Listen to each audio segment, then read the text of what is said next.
ඔන්න ගල් පොත්තට ආවා මාරම සෙනග ගොඩක් ඉන්නේ. ඉතින් බලමු නිදහසේ මේ වැඩේ කරගන්න පුළුවන් වේද කියලා. මොකද හයිකින් මං හිතන්නේ මෙතනින් එහා පැත්තේ මාක් කර කන්දක් තියෙනවා.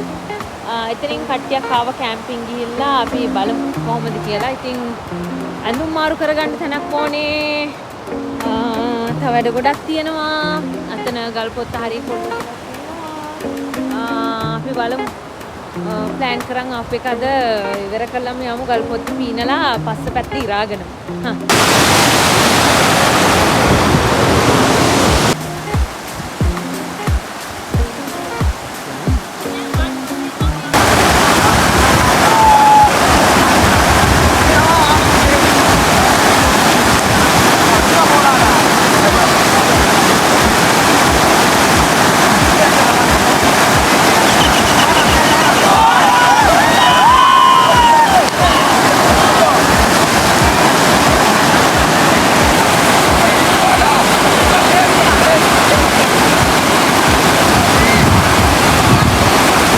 අල්ලගෙන යන්න.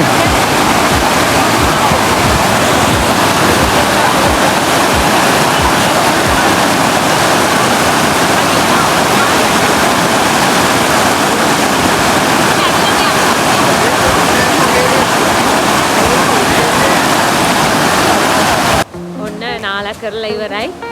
දැන් අපි යන්නේ. ඉතින් ආවොත් තැනකට කුණු අරව මේවා දාන්න නැතුව පිරිසිදුව ලස්සනට තියන්න. මොකද අනාගතේ පරපුරටත් ඒක තියන්න ඕනේ. ඒක නිසා ඉතින්